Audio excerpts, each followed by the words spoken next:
buongiorno. Il film lo vedremo più tardi. Intanto vi presento padre Paul Hanel. Ha cominciato a studiare matematica, Je vous ma présente poi, le père Paul Hanel qui a commencé à étudier les mathématiques. ma poi mi ha detto che è arrivato punto cuore Et puis après est arrivé Point Cœur. e ha lasciato. Et il a quitté, Ma il est parti.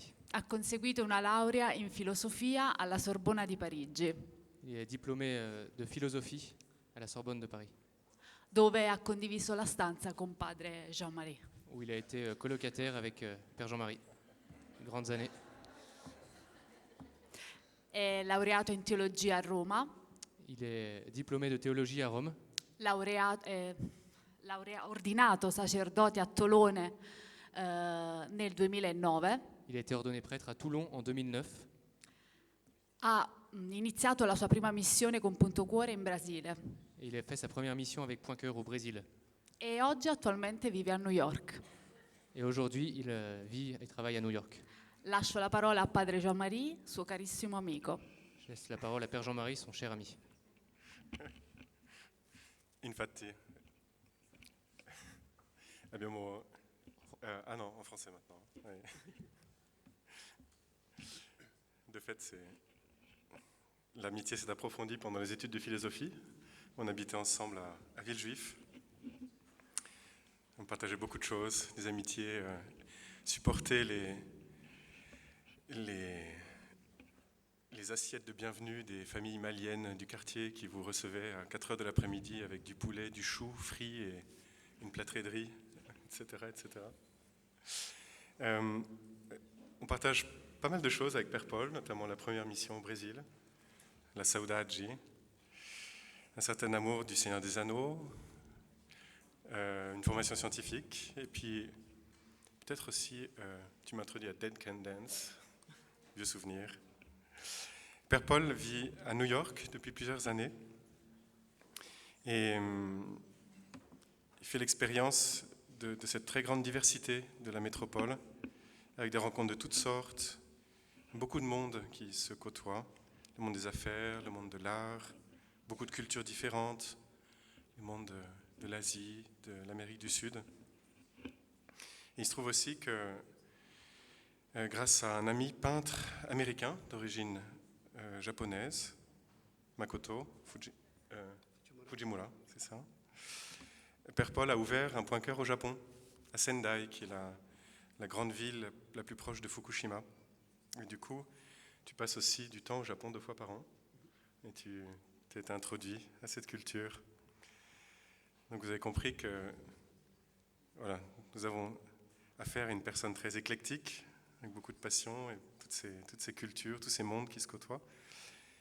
Mais je lui ai demandé cette contribution philosophique parce que je sais qu'il a une formation solide et aussi un grand talent pédagogique. C'est pour ça que nous allons nous laisser introduire à cet aspect philosophique de la Beata Carne. Et merci d'avoir accepté aussi simplement et avec beaucoup de disponibilité malgré des temps assez réduits et tout ton travail. Merci. Merci Père Paul.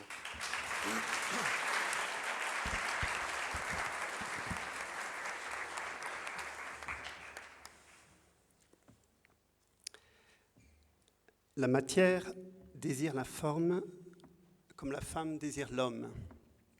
Dès que Père Jean-Marie m'a proposé de faire cette conférence, il n'y a pas si longtemps, je ne sais pas comment on dit bouche-trou en italien, on aurait pu rajouter ça dans ma biographie. Et c'est ces mots d'Aristote qui me sont aussitôt venus à l'esprit. C'est une citation du premier livre de la physique d'Aristote, et c'est elle que je voudrais prendre comme point de départ de cette réflexion philosophique, même si je me permettrai des excursus artistiques ou théologiques sur la matière. Comme vous pouvez l'imaginer, cette phrase « la matière désire la forme comme la femme désire l'homme », elle est souvent utilisée aujourd'hui, surtout pour accuser Aristote de misogynie.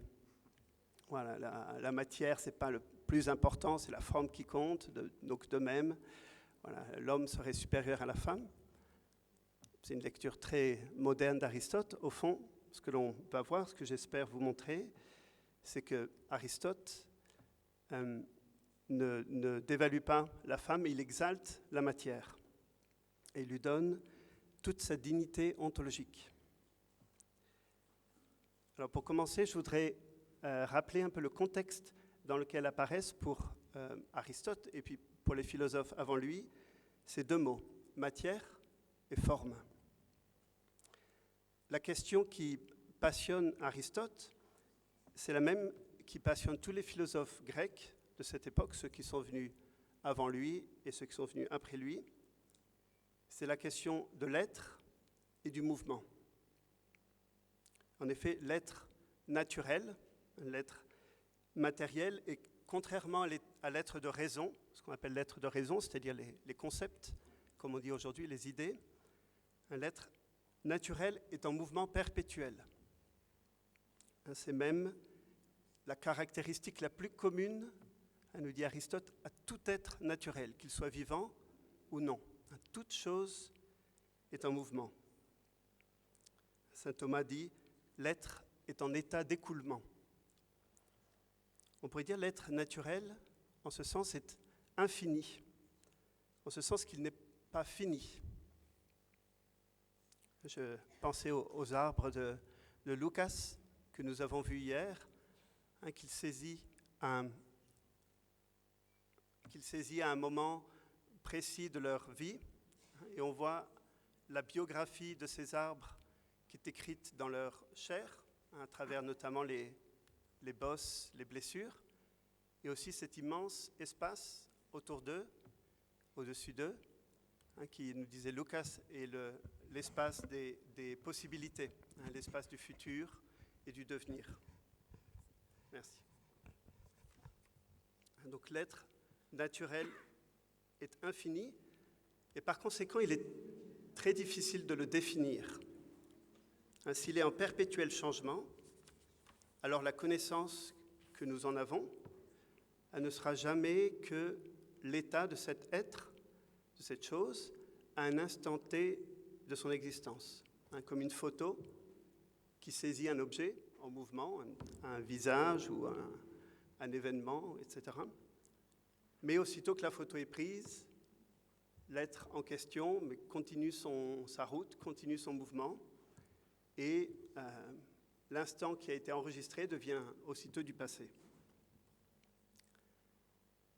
Donc pour qu'il y ait connaissance, pour qu'on puisse connaître cet être naturel qui nous échappe, et donc aussi pour qu'il y ait langage, communication, il faut affirmer qu'il y ait quelque chose qui demeure, que tout n'est pas en mouvement, quelque chose de stable dans l'être naturel.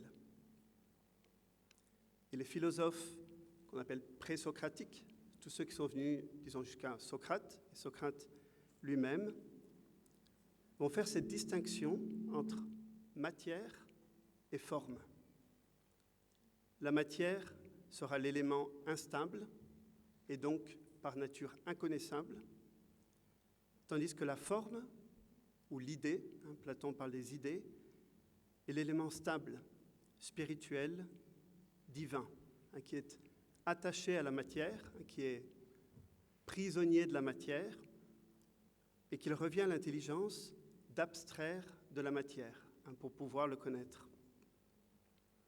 Donc jusqu'à Aristote, tous les philosophes ont des termes qu'il faudrait distinguer, mais tous les philosophes voient dans la nature la lutte de deux principes contraires, la matière et la forme, la matière et l'idée. Et ils voient le mouvement, l'histoire, comme le fruit de cette lutte de toujours entre l'esprit et le corps, entre la lumière et la pesanteur, entre l'être et le non-être. Héraclite, qui fut le premier philosophe de cette génération, va jusqu'à dire que c'est cette guerre qui est le père de toutes choses. Et l'idéalisme hegelien, pour donner une illustration plus concrète, plus moderne de cette lutte s'inscrit tout à fait dans cette lignée. L'histoire, le progrès est le fruit de la lutte et de la victoire de l'idéal sur la matière. Et il y a un auteur qui décrit l'idéologie qui est née de ces principes philosophiques, le marxisme, avec une force extraordinaire que vous connaissez certainement mieux que moi pour beaucoup, c'est Solzhenitsyn. Et notamment dans son premier roman, Une journée dans la vie d'Ivan Denisovitch. Et ce qui est très beau, c'est que Solzhenitsyn prend le parti de démasquer la violence de cette idéologie qui prône la soumission de la matière à l'esprit, non par la voie des idées, mais par celle de la vie. En racontant une journée ordinaire d'un zèque, c'est-à-dire un prisonnier du goulag, nommé Choukov. Et dans ce livre, tout parle de cette tentative de l'idéologie de soumettre la matière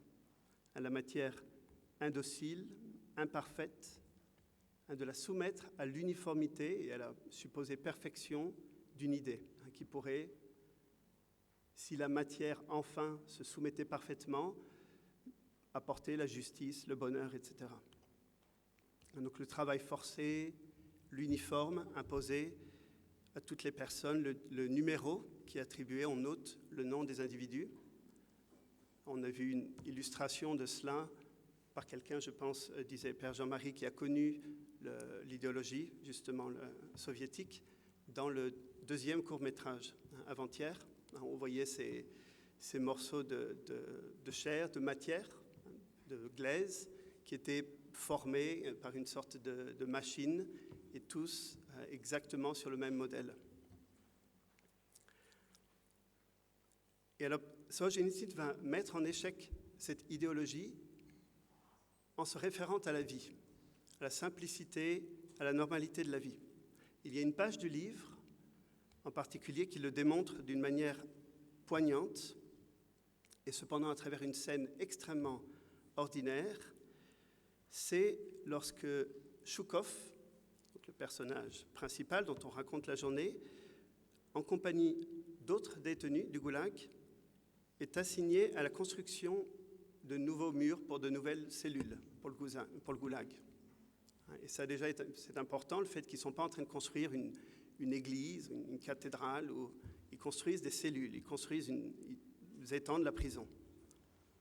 C'est l'hiver, la température est glaciale et les zèques sont forcés de travailler au plus vite, sans quoi le ciment va geler et va devenir plus dur que les briques, donc inutilisable. Et voici que l'heure du repas approche, donc la ligne commence à se former des détenus qui vont chercher leur maigre ration quotidienne, et les ouvriers commencent à abandonner leur poste, tant pis pour le ciment, d'autant que le chef de chantier leur a donné l'autorisation d'abandonner le ciment et de rejoindre la ligne. Surtout que s'ils manquent à l'appel du soir, non seulement ils perdent leur ration, mais ils ont encore une punition. Cependant, Choukov, qui était maçon du temps de sa liberté, ne peut se résoudre ni à gaspiller le ciment, ni à bâcler le travail. Donc voici la citation tirée de Une journée dans la vie d'Ivan Denisovitch. Du moment que le chef de brigade lui-même a dit de ne pas se frapper pour le ciment, on pourrait croire qu'il n'y a plus qu'à le ficher par-dessus bord et se filer. Mais voilà, Choukov, c'est idiot, mais il est fait comme ça. Et on n'a pu rien y changer en 8 ans de camp. Toute chose et toute peine compte pour lui. Il ne peut pas admettre que ça se perde pour rien. Choukov, l'escorte pourrait bien lui lâcher les chiens dessus. Il faut quand même qu'il prenne du recul, en vitesse, pour jeter un coup d'œil. Ça peut aller. Ensuite, il se rapproche en courant et regarde par-dessus le mur, à gauche, à droite, le compas dans l'œil, bien droit, le tour de main est toujours là.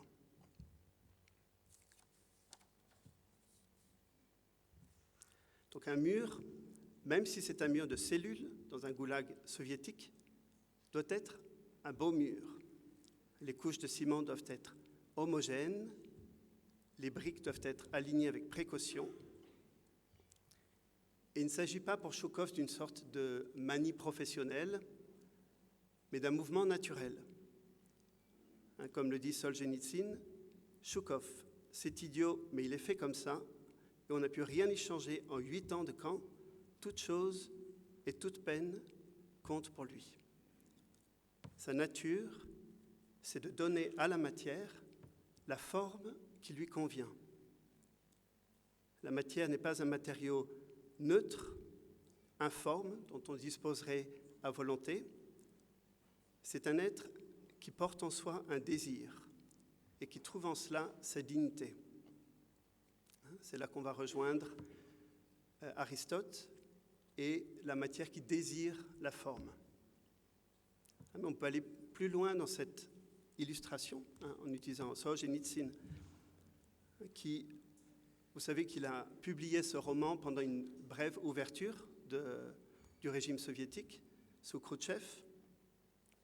Il l'a publié dans un journal qui a été diffusé très, très largement, d'autant plus largement que partout dans l'Empire soviétique, on se l'arrachait parce que c'était la première fois que l'on voyait décrit avec simplicité la réalité de la vie, qu'on n'était plus dans le mensonge, dans l'idéologie, mais dans la vie. Natalia Solzhenitsyn, la femme de Solzhenitsyn, raconte qu'un jour, un homme d'une grande simplicité, d'une grande pauvreté, s'est approché d'un kiosque à journaux. Le journal était épuisé, il ne savait même pas le nom du journal, et il a dit comme ça, mais est-ce que vous avez le journal? Il dit, mais quel journal? Il dit, celui où toute la vérité est écrite. Ça voulait dire celui où on trouve l'épisode d'Une journée dans la vie d'Ivan Denisovitch. Et Solzhenitsyn reçoit une réponse si émue et si universelle dans toute la Russie soviétique qu'il accumule sur son bureau des centaines, des milliers de témoignages de gens qui étaient au goulag et qui racontent leur arrestation, les conditions de l'arrestation, leur détention, tout ce qu'ils ont vécu. Bientôt, la brève ouverture, le bref réchauffement sous Khrouchtchev se referme et Solzhenitsyn se retrouve en possession d'un matériau qui est extrêmement dangereux, de milliers de témoignages sur la réalité des persécutions. Mais comme notre ami Choukov, il ne va pas jeter ça, il ne va pas gaspiller ça, il va se dissimuler, cacher le matériau et se mettre au travail pour donner à cet immense matériau la forme qu'elle demande en se mettant au service des témoignages reçus. Et c'est ainsi qu'est écrit l'archipel du Goulag, dans lequel Solzhenitsyn n'a changé aucun nom de tous les témoignages. Et c'est le matériau exclusif qu'il a utilisé pour l'archipel du Goulag. Lorsque Natalia Solzhenitsyn était venue à New York il y a quelques années pour parler des archives de Solzhenitsyn, elle nous avait dit qu'il y a dans ces archives des livrets, une quantité de petits livrets avec des thèmes. Elle nous avait dit il y a les personnes âgées, les animaux, les plantes, etc. Et c'était des observations qu'il faisait sur le vif. Donc il était, par exemple, dans le train, il voyait une personne en face de lui, il la décrivait très exactement, et il conservait tous ses carnets. Et ensuite, quand il écrivait des romans, il prenait son matériau de ses carnets pour rester toujours au plus proche de la réalité, au plus proche de la vie.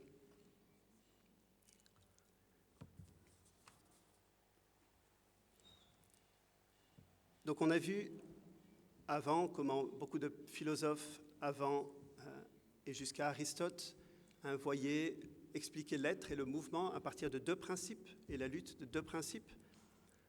Le génie d'Aristote est de comprendre que les principes de l'être et du mouvement ne sont pas au nombre de deux, ils sont au nombre de trois.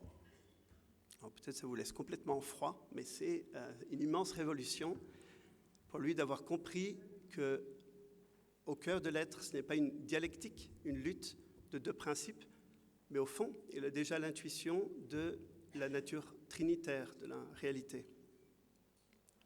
Pour lui, il y a la forme, de même qu'elle était déjà bien vue par Platon, par son maître, mais en vis-à-vis de la forme, il distingue deux principes différents. D'une part, la puissance et de l'autre, la privation. La puissance, qui s'identifie à la matière, au fond, on dit la même chose, pour lui n'est pas quelque chose de négatif qui s'oppose à la forme. Elle n'est pas une absence, mais un désir. Il la décrit comme un appétit de la forme. Et aussi une capacité de recevoir la forme. La privation, en revanche, s'oppose à la forme, puisqu'elle n'est rien d'autre que l'absence de cette forme dans un sujet capable de la recevoir. De ce point de vue, il y a bien un antagonisme dans l'être entre la privation et la forme. Cependant, dit Aristote, la privation n'est pas principe en un sens aussi fondamental que la puissance. Justement parce que la privation est un non-être, est quelque chose qui n'existe pas, est une absence. Tandis que la matière ou puissance est un être véritable, toute la dignité d'être au même titre que la forme. Donc pour Aristote, on peut dire à la source de l'être et du mouvement, il n'y a pas une lutte, mais un amour. L'amour de la matière pour la forme et de la forme pour la matière. D'où cette citation, la matière désire la forme comme la femme désire l'homme. Il reste vrai que la matière, en tant que telle, elle est inconnaissable, du fait qu'elle est informe et que c'est la forme qui est l'objet de l'intelligence. C'est pourquoi la matière rend le chemin de la connaissance si lent et laborieux. Sa pesanteur, elle nous fait souvent expérimenter la matière comme un poids, un obstacle, que ce soit la matière de notre propre corps ou la matière d'un sujet qu'on étudie. Sa pesanteur paraît souvent alourdir et ralentir le mouvement de l'esprit. La matière nous résiste.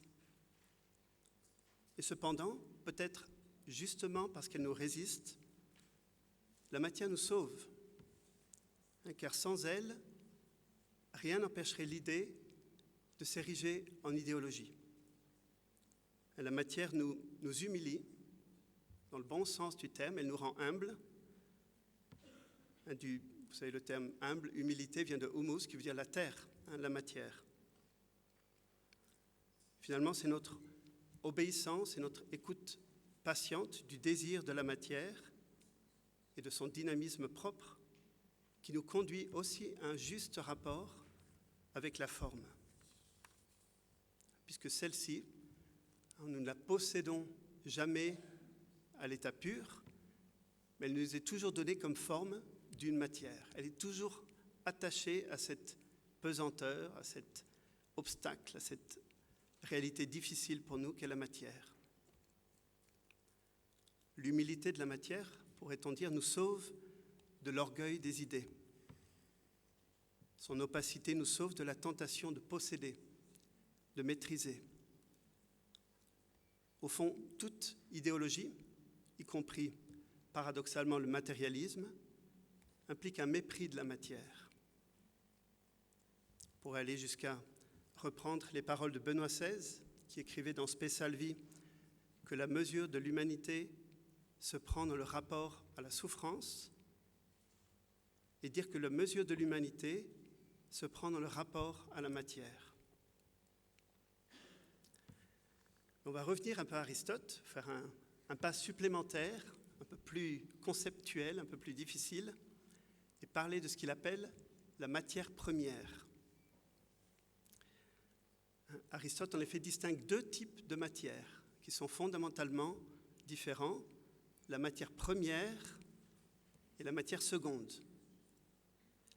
Pour comprendre cette distinction, je vous prie de laisser de côté ce que ces termes, surtout matière première, peut évoquer pour vous, parce que ce que nous appelons matière première dans la production, pour Aristote, c'est de la matière seconde. Cette distinction de deux matières est conséquente à la distinction qu'il fait entre deux types de mouvements. La matière, c'est le sujet du mouvement. C'est ce qui change. Le mouvement, c'est une matière qui reçoit une forme nouvelle. Si on pense encore une fois aux arbres de Lucas, par exemple, voilà, la matière de l'arbre est sans cesse en train de recevoir une forme nouvelle, plus épanouie, plus mûre, qui correspond à l'être même de l'arbre. Donc s'il existe deux sortes de mouvements fondamentalement différents, alors il faudra postuler qu'il existe aussi deux sortes de sujets fondamentalement différents. Or, il existe deux sortes de mouvements. Il y a d'une part le mouvement accidentel et de l'autre le mouvement substantiel. Le mouvement accidentel, c'est tous les mouvements auxquels nous pouvons penser. Le mouvement local, tous les déplacements, la parole est un mouvement, un déplacement de l'air, encore une fois la croissance d'un arbre, un film qui se déroule sur l'écran. Tout ça, c'est ce qu'il appelle le mouvement accidentel, c'est-à-dire un sujet qui demeure et une forme qui ne cesse de changer. Le mouvement substantiel, c'est la naissance ou la destruction d'un sujet, c'est-à-dire d'une substance. Donc il y a quelque chose d'autre. Ce n'est pas un sujet qui reçoit une forme nouvelle, c'est un sujet qui apparaît, qui n'existait pas et qui commence à exister. Évidemment, la naissance d'une personne humaine est l'exemple le plus frappant du mouvement substantiel, ou la mort d'une personne humaine. Donc la matière seconde est le sujet du mouvement accidentel, et ce qu'il appelle matière première, qui est une matière qu'on ne peut pas observer, qui n'est pas sensible, est le sujet du mouvement substantiel. C'est la matière seconde qui est la matière sensible, celle dont nous avons l'expérience. Quand on parle de matière ou de matériaux, on parle de la matière seconde, tandis que la matière première est absolument informe, et donc absolument inconnaissable. Elle a une pure puissance et une pure capacité de recevoir la forme. Aristote et saint Thomas d'Aquin, à sa suite, finalement quand on parle de l'un, on n'est jamais très loin de l'autre, va plus loin dans l'analogie entre la matière et l'être féminin, en disant que la matière première, finalement, c'est l'être dans sa virginité, c'est-à-dire une pure ouverture, une pure capacité de réception. Père Jean-Marie nous rappelait ce grand principe de saint Thomas, qui est que ce qui est premier dans l'intention est dernier dans l'exécution. Ce qui a été dernier dans l'exécution, dans la création, dans la Genèse, c'est la création de la femme. Et on voit ici saint Thomas, Aristote, saint Thomas ira plus loin dans les conséquences théologiques de ce que nous décrivons chez Aristote, c'est que l'être, dans son fondement ultime, est matière première, c'est-à-dire l'être, dans son fondement ultime, est virginal, est une pure capacité de réception et d'accueil de la forme, c'est-à-dire, du point de vue théologique, de l'être de Dieu, de la grâce divine. Donc on pourrait dire avec saint Thomas, mais déjà avec Aristote, que l'être, dans son fondement le plus profond, est féminin, qu'il y a un principe féminin au fondement de l'être.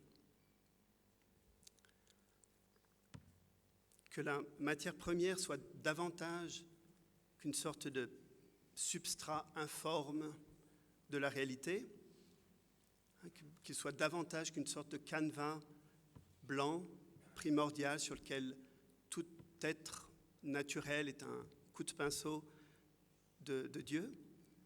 On le voit dans le rapprochement que saint Thomas fait entre la matière première, il dit ce qui ressemble plus à la matière première, c'est l'intelligence humaine.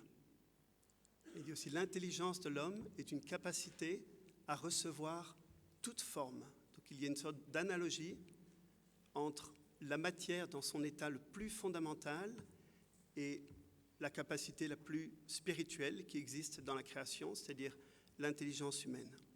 Une sorte d'analogie entre ce qu'il y a de premier et ce qu'il y a de dernier dans la création.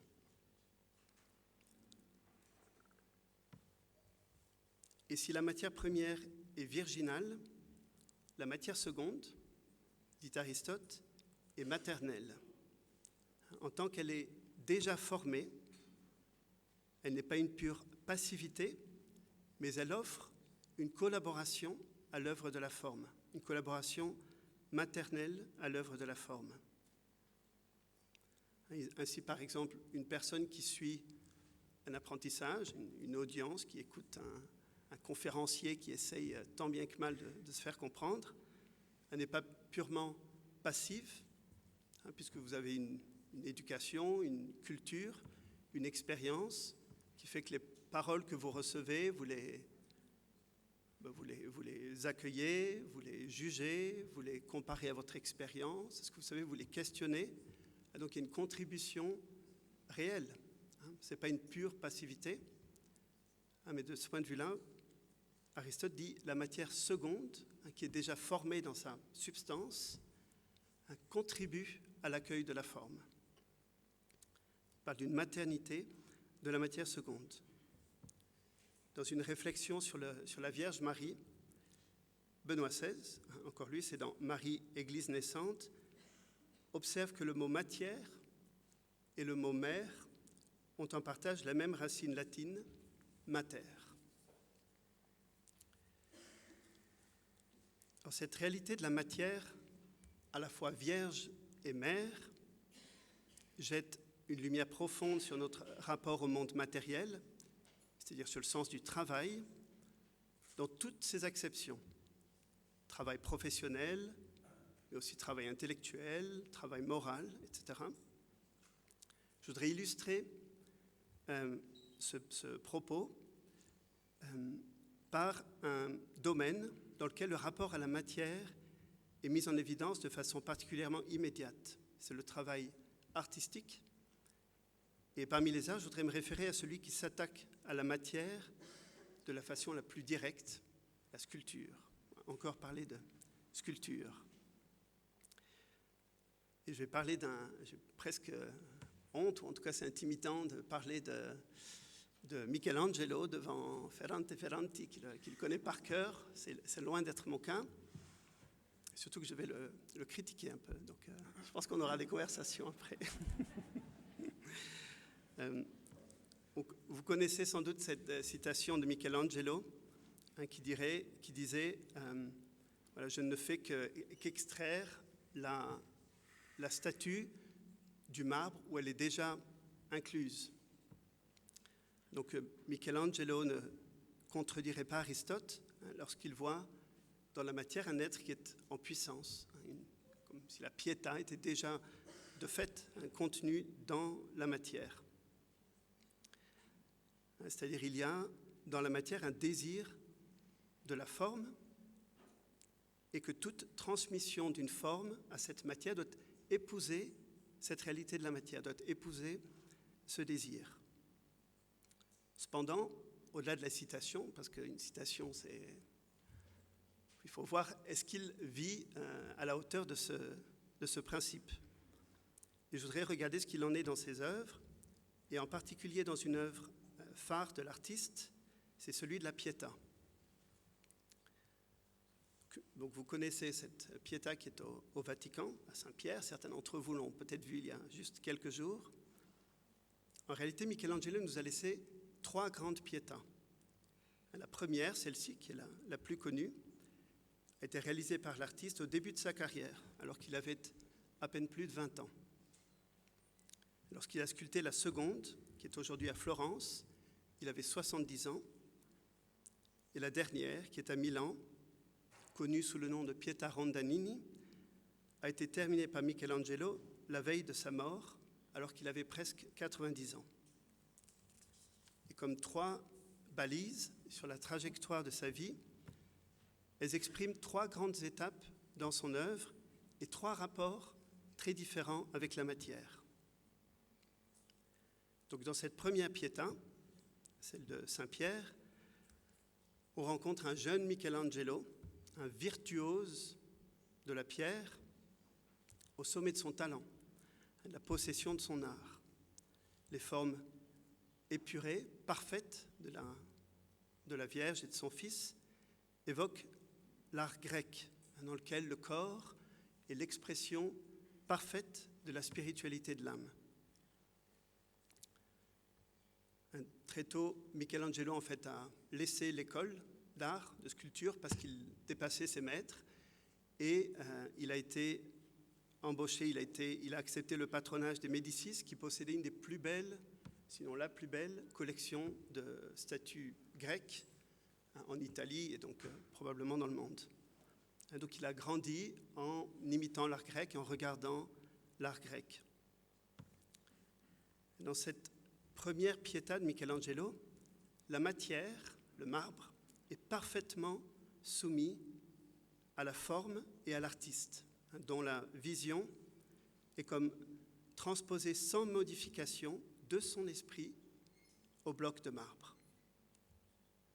Dans cette œuvre virtuose, brillante, on voit un jeune artiste qui démontre sa supériorité, qui montre qu'il est le plus grand artiste vivant.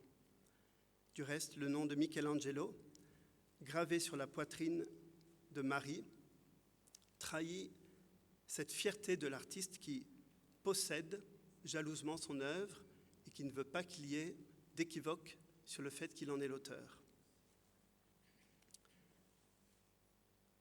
Et cependant, je voudrais montrer une imperfection de cette Pietà, une imperfection qui est précisément dans sa perfection. Il y a un détail, je crois que c'est Ferrante justement qui nous disait, ou Lucas, les deux conférences se mélangent un peu, tellement elles étaient belles l'une et l'autre, qui disait c'est dans les détails que l'on découvre l'être parfois, que se livre le tout. Et il y a un détail très étonnant de cette Pietà, c'est que Marie ne touche pas le corps de Jésus. Vous voyez la main droite et la main gauche, ici dans ces magnifiques photos, pour les montrer d'un peu plus proche. Ça c'est la main gauche qui est où on voit le linge qui vient au millimètre près. Je pensais à cela aussi quand tu nous as parlé hier d'Apollon et Daphné. Apollon qui est incapable de posséder Daphné au millimètre près. Ici aussi, on voit les doigts de Marie qui viennent très très proches du corps du Christ. Et le plus étonnant, c'est sa main gauche. Vous voyez le petit doigt, l'auriculaire de Marie qui vient à peut-être 2 cm de la jambe du Christ, ce qui est très étonnant parce que ça fragilise énormément la sculpture. Ça aurait été plus logique de le coller à la jambe pour renforcer le bras de Marie. Et en fait, le doigt de Marie vient très proche du Christ, mais ne le touche pas. Alors, on peut voir quelque chose de beau dans cette distance, dans le fait que Marie ne touche pas le corps du Christ. Peut-être on peut y voir quelque chose du Noli Me Tangere, dont on a déjà parlé, d'une chasteté de Marie qui ne possède pas justement le corps de son fils, qui le remet au Père. On voit un geste presque sacerdotal de Marie qui offre le corps du Christ sur l'autel. Mais il y a aussi une pauvreté de Michel-Ange, on va voir qu'il va lutter toute sa vie, chercher toute sa vie à établir un rapport ou à comprendre le rapport entre la mère et le fils, qui va être comme dans l'incapacité de mettre en contact physique, c'est-à-dire spirituel, la mère et le fils, qui vont rester toujours distants l'un de l'autre. Et on le voit dans d'autres statues faites après la Pietà, où le rapport entre Marie et Jésus est étonnamment froid. Les regards ne se croisent pas. Ici, vous pouvez voir même la main droite de Marie qui vient encore une fois à peut-être 1 centimètre de la cuisse de son fils, mais qui ne le touche pas. On le voit dans les dessins, aussi où Marie est étrangement absente à son fils. On est très loin de la tendresse à la fois humaine et théologique qui s'exprime notamment dans les icônes. Il y a aussi cette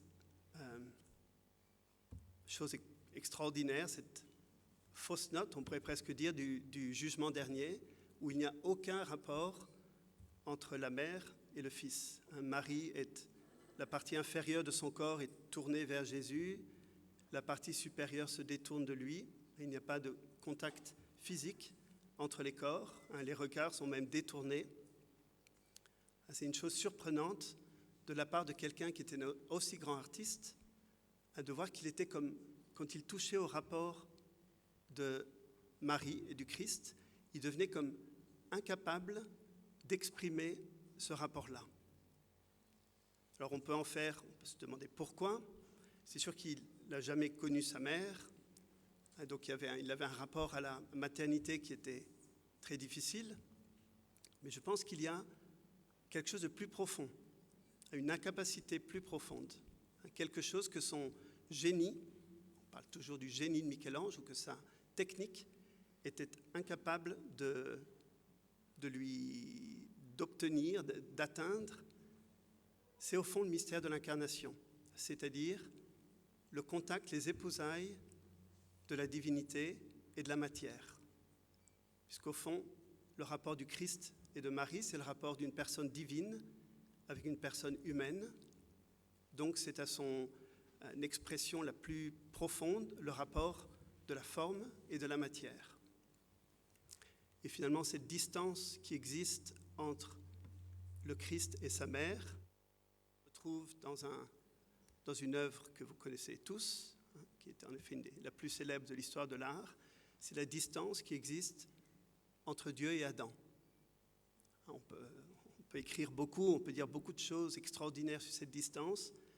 C'est quand même étonnant qu'il n'y ait pas de contact, que Dieu vienne si proche d'Adam et que comme dans la Pietà, il arrive à 1 centimètre du doigt d'Adam et le contact ne se fait pas. On pourrait dire, c'est comme quand on a une prise trop courte, on essaie de brancher quelque chose, la prise est trop courte, il manque 1 centimètre et ça ne marche pas. Le courant ne passe pas. C'est très prosaïque. Mais bon, parfois ça aide à comprendre. Donc on touche, je pense là, une pauvreté de Michel-Ange. Et ça, pour moi, c'est important parce que le génie de Michel-Ange, ça ne m'intéresse pas beaucoup. Le fait qu'il soit le plus grand artiste vivant, si on est très grand dans quelque chose, c'est probablement que cette chose n'est pas très importante. Par contre, s'il est pauvre quelque part, c'est peut-être parce qu'il touche à quelque chose qui est de l'ordre du mystère et qui est plus grand que lui, et donc où on trouve un Michelangelo qui n'est plus un génie, qui n'est plus un virtuose, mais qui est, je ne vais pas dire un incapable, mais il y a quelque chose qui lui résiste, un aspect du mystère qui lui résiste. Nous voilà devant la seconde Pietà, la Pietà qui est à Florence. On voit ici un groupe qui est plus complexe. Michelangelo est alors âgé de 70 ans et il se représente lui-même sous les traits de Nicodème qui soutient la Vierge. Ce qui frappe au premier abord dans cette sculpture, c'est le caractère désuni et presque chaotique de l'ensemble. C'est qu'il s'agit d'une œuvre inachevée. Michelangelo l'a abandonnée parce qu'il ne parvenait pas à représenter justement le rapport physique entre Jésus et Marie. On voit que la partie où il s'est arrêté, où il ne pouvait plus avancer, c'est l'endroit où il y a le contact physique entre le visage de Marie, qui est laissé inachevé, et celui du Christ. Donc il l'a abandonnée, il a même essayé de la détruire. C'est un assistant de Michel-Ange qui a sauvé la sculpture in extremis, parce que Michelangelo, furieux de quelque chose qui lui résistait, quelque chose qu'il n'arrivait pas à comprendre, a voulu détruire son œuvre. Donc elle a été achevée par un autre artiste, d'où le caractère un peu étonnant de sa composition. Donc si la première Pietà montrait une matière complètement soumise à la forme, une matière qui n'a rien à dire dans l'œuvre, où la forme dit tout, celle-ci montre la lutte entre la matière et la forme, l'incapacité de l'artiste à imposer sa forme à la matière qui résiste, donc finalement le mystère même de l'être qui résiste à son idée, à sa vision. Et cela nous conduit à la plus grande œuvre, je crois la plus grande Pietà de Michelangelo, qui est aussi peut-être la moins connue, qu'on appelle la Pietà Rondanini, exécutée par l'artiste à la fin de sa vie, quand il avait presque 90 ans.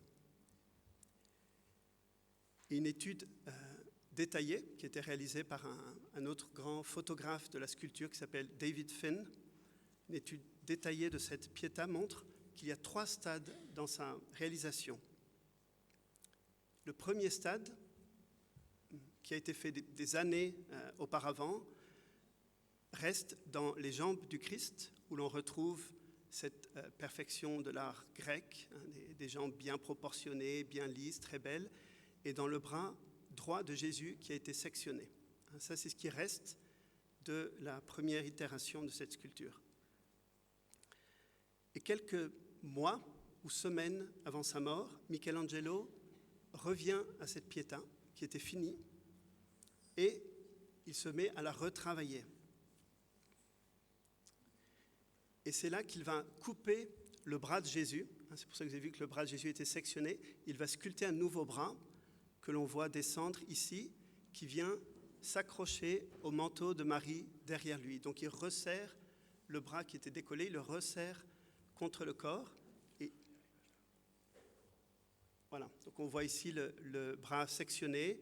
Et le nouveau bras, en fait, est tellement collé au corps du Christ et à la Vierge Marie qu'il disparaît ici sous le torse du Christ. Celui que l'on voit, qu'on voit ici. Il va aussi sculpter à nouveau le buste de Marie, en fait reprendre intégralement la partie supérieure du corps de Jésus et du corps de Marie. Alors c'est de la sculpture, donc on peut pas, du marbre, on ne peut pas rajouter de la matière. Donc il va détruire complètement les proportions de la sculpture, évidemment, et sculpter le nouveau groupe de Jésus et de la Vierge Marie à l'intérieur de ce qui était le torse du Christ, de la sculpture originale. Et ce qu'il fait, c'est qu'il baisse le visage de Marie. Vous voyez, sa tête est descendue et vient se poser contre la tête du Christ. Et la troisième et dernière reprise a lieu dans les jours qui précèdent la mort de Michel-Ange. En fait, l'assistant de Michel-Ange l'a trouvé au travail la nuit avant sa mort. Donc, il faut imaginer, il a 90 ans, il est 3 heures du matin, Michel-Ange retourne dans l'atelier. Et là aussi, c'est au travail de David Finn que l'on doit cette découverte. Il sectionne le bras gauche de la Vierge Marie qui pendait le long du corps du Christ. Il le coupe et il le sculpte à nouveau dans la poitrine du Christ. Donc c'est comme s'il animait sa sculpture, il relève le bras de Marie et la main de Marie qui n'a presque aucune matière, qui est presque plat, parce qu'il le tire de la poitrine du Christ. Et cela, vraisemblablement, c'est ce qu'il a fait la nuit avant sa mort. Et donc on voit, au soir de sa vie, à 90 ans, Michelangelo qui, in extremis, avant de mourir, réalise ce qu'il n'a pas pu réaliser au temps de son génie, c'est le contact physique entre la Vierge Marie et le Christ. Et donc le contact substantiel, charnel et spirituel entre la divinité et l'humanité.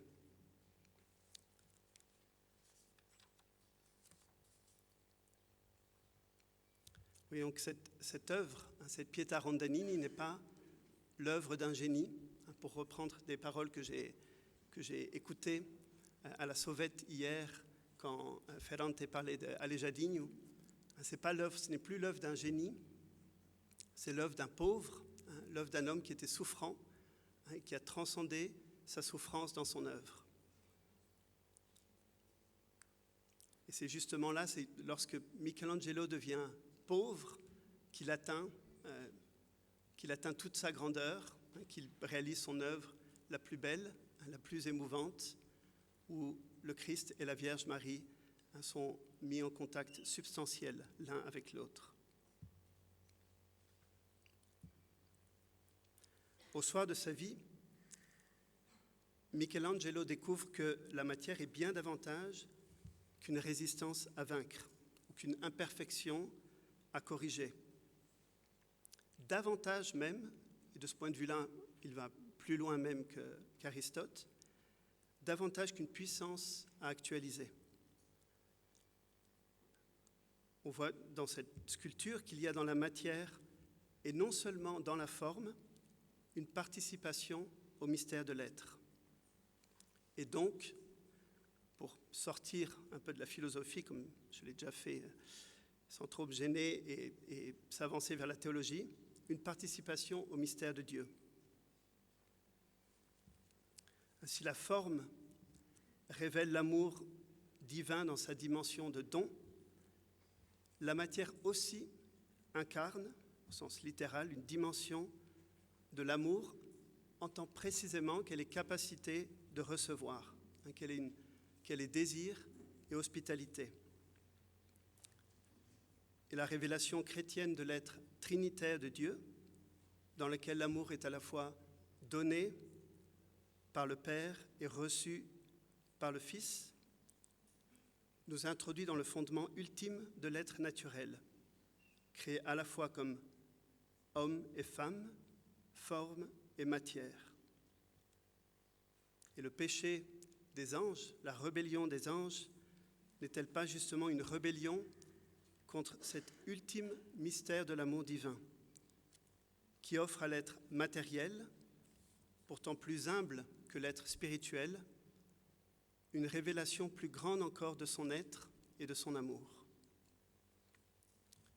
Ce n'est donc pas surprenant si les êtres, on pourrait dire, plus proches de la matière, les êtres moins formés, ont également une ouverture plus grande au mystère.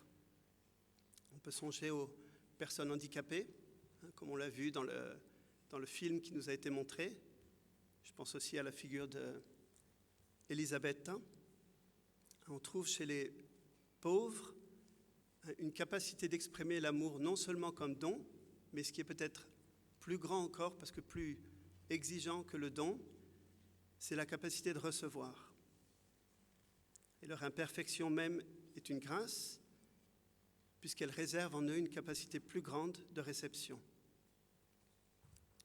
Et que face à de tels êtres, l'Esprit Saint est en mesure de donner non seulement des rayons de sa lumière, non seulement des dons qui viennent s'ajouter à nos vertus, qui viennent s'ajouter à nos projets, qui viennent comme dons de force ou de sagesse, donc qui viennent compléter ce qui manque à la forme en nous, mais que face aux pauvres, l'Esprit Saint est en mesure de se donner en personne, substantiellement. Cette béatitude propre de la matière est celle dont le Christ s'émerveille lui-même lorsqu'il s'exclame « Je te bénis, Père, car ce que tu as caché aux sages et aux savants, tu l'as révélé aux tout-petits. » Finalement, c'est la béatitude de Michel-Ange, celle qu'il atteint lui-même lorsque, âgé de 90 ans, sa technique, sa compétence, sa maîtrise du marbre sont laissés derrière lui. Il devient plus pauvre. La matière se rappelle à lui, l'âge, la main qui tremble, on le voit ici, la force, la vigueur qui n'est plus là. Et pourtant, justement, dans le fait de devenir plus proche de la matière, il acquiert aussi une capacité, une humilité qui le rend plus proche du mystère. Du reste, l'amour du Christ ne s'exprime pas uniquement dans la forme, comme si seul comptait finalement son enseignement ou la promesse d'une béatitude future, mais tout autant dans la matière et dans le contact substantiel qu'elle permet. On peut songer par exemple au lavement des pieds, mais aussi évidemment aux 7 sacrements. Et que l'ultime offrande du Christ consiste dans la remise totale de sa forme, c'est-à-dire de son âme, entre les mains du Père et de sa matière humaine, au pied de la croix entre les mains de sa mère, lorsqu'il n'est plus, comme dans l'Eucharistie, que pure présence, est également l'ultime révélation du mystère d'amour contenu dans la matière. Cette béatitude de la matière, Beata Carne, est également celle dont la souffrance nous ouvre la porte. La souffrance, par exemple, celle que nous avons tous connue ces derniers temps sous la forme de la maladie, de la solitude, du confinement, c'est la matière qui se rappelle à nous, qui nous rappelle notre contingence, notre fragilité. Ce faisant, elle brise notre orgueil et nous rend pauvres, mendiants. Elle ouvre en nous un besoin, un désir de Dieu et une capacité de le recevoir. C'est pourquoi les périodes de grande souffrance, comme celles que nous traversons à l'heure actuelle, sont aussi des périodes de conversion, au cours desquelles le Saint-Esprit rencontre dans la nature devenue plus humble une plus grande possibilité de se donner. Au fond, et peut-être est-ce là ce que Michelangelo a perçu au cours de sa dernière nuit, il y a dans la matière un mystère marial. La réceptivité pleine de désir que l'on trouve dans la matière trouve son sens ultime dans le oui de Marie, ce oui dont l'ouverture totale à la forme divine est comparable seulement à celui de la matière première. De même que la matière n'est pas dominée mais épousée et rendue féconde par la forme, le oui marial n'est pas une passivité, mais une collaboration féminine, à la fois virginale et maternelle, à l'œuvre de la rédemption. La matière désire la forme, pourrait-on dire, non seulement comme la femme désire l'homme, mais comme la nouvelle Ève désire le nouvel Adam. Un sujet là, une dernière note sur cette Pietà Rondanini, qui absolument magnifique, et j'en parlais hier avec Ferrante qui nous disait on ne montre jamais la nudité de Marie, uniquement lorsqu'elle donne le sein au Christ. Que je sache, il y a une exception dans l'histoire de l'art à cela, c'est la Pietà Rondanini. Vous pouvez voir que la robe de Marie, sur le côté gauche de sa jambe, a été ouverte par Michel-Ange jusqu'aux genoux. Ce qui est extrêmement étonnant, c'est une sorte de petit détail, mais qui est une immense puissance humaine et théologique. Et avec la nudité totale du corps du Christ, qui est aussi une réalité humaine et théologique, de l'abandon total du Christ, cette nudité de Marie nous montre Marie comme la nouvelle Ève, pas simplement comme la mère du Seigneur, mais comme celle dont l'union spirituelle et charnelle avec le Christ, dont le contact substantiel qu'elle a avec le Christ est le fruit de la fécondité chrétienne, donc de l'Église. Et pour aller plus loin encore, comme on l'a entendu ce matin dans la lecture des Laudes de Saint Pierre, à la naissance d'une terre nouvelle, non seulement la rédemption de la forme, mais aussi la rédemption de la matière. Je vous remercie.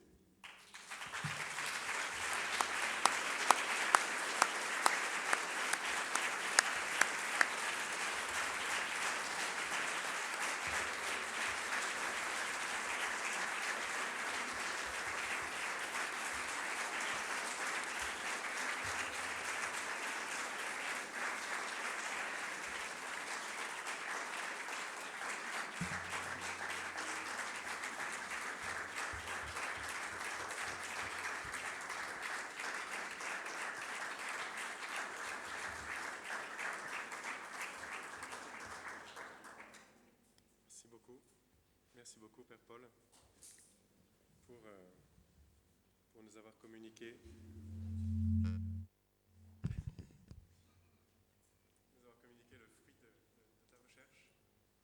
surtout prendre au pied levé la place de votre grand ami Schindler est un beau défi. Merci beaucoup pour la qualité de ce que tu nous as donné. C'est sûr que la simplicité semble tellement naturelle, mais nous savons tous combien de travail il faut pour réussir à énoncer des concepts aussi profonds avec des paroles aussi simples, et puis parfois, comme tu disais, avec des exemples aussi prosaïques, mais du coup, très explicites, très parlants. On va peut-être prendre 5-10 minutes pour quelques questions, si vous en avez.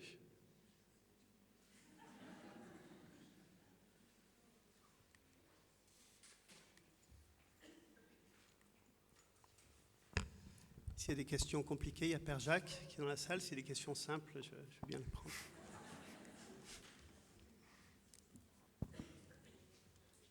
Je voudrais juste d'abord remercier profondément pour cette résonance avec finalement cette réflexion profonde sur la distance, mais aussi finalement ce lien ultime et dans le sens révélé. Mais j'ai compris une chose fondamentale aujourd'hui grâce à cela, c'est qu'au fond, on compare toujours Michel-Ange et Léonard dans cette relation. Finalement, ils ont un élément commun, c'est que l'un et l'autre ont perdu leur mère très tôt. Et un qui a utilisé la peinture, qui n'était pas sculpteur, Léonard, va concentrer toute son attention au début de sa vie sur la mère à l'enfant et sur cette tendresse infinie. Il va au fond combler ce manque en peinture et pas en sculpture, c'est fondamental. Or, il va rester athée toute sa vie. Il n'aura jamais il ne sera jamais vraiment dans cette tension, dans cette quête, et il l'affirmera. Alors que tout ce mystère du divin, et Michel-Ange sera toujours en conflit avec cette appellation, de son vivant, on l'appelait le divin Michel-Ange, il s'est toujours senti écrasé par cette définition, par ce poids, et je trouve absolument, il n'y a pas d'autre mot, bouleversant que de pouvoir traduire dans la matière, à travers une lecture aussi sensible, fine et juste au fond, que l'acte final, cette réconciliation avec toute son histoire, puisque hier nous parlions de la toute première œuvre de Michel-Ange, c'est la fameuse Madone alla Scala, où l'enfant doit gravir des degrés jusqu'à sa mère, et sa mère est déjà ailleurs. Elle ne le regarde pas. Il n'y a jamais eu ce lien. Et je trouve que si on exprime cette relation dans la chair, à travers ce geste de couper un bras et de prendre le bras de la Vierge dans le corps du Christ, je crois qu'il n'y a plus rien à dire après tout ça. Voilà, donc merci de tout cœur de cette justesse. Merci. Je pense qu'il y a eu un événement aussi qui... Merci Ferrante. Dans la biographie de Michelangelo, que je ne connais pas si bien, mais il y a une rencontre qui a été très importante avec la veuve, je crois, Colonna, c'était la veuve d'un colonel, je crois, qui était une femme de grande religiosité, de grande dévotion, et qui, pour Michelangelo, a été devenue une sorte de mère spirituelle.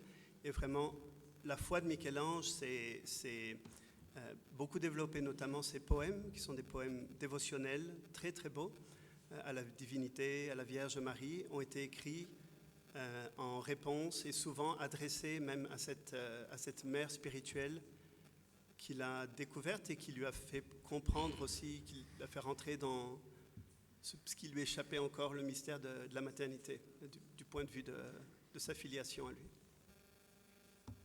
Merci Ferrante.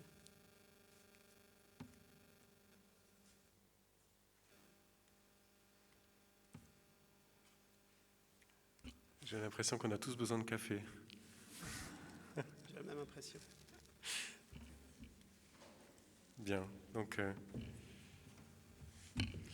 nous allons nous arrêter là, prendre le petit temps de la pause. Je vous laisse juste avec encore un tout petit détail sur Père Paul. Peut-être que vous ne le savez pas, mais il est aussi écrivain. Père Paul a publié tout récemment un livre qui s'appelle La Source, publié aux éditions Cora. Donc, ayez la curiosité d'aller voir au stand pendant la pause pour connaître encore un petit peu mieux notre philosophe. Merci encore, Père Paul. Merci.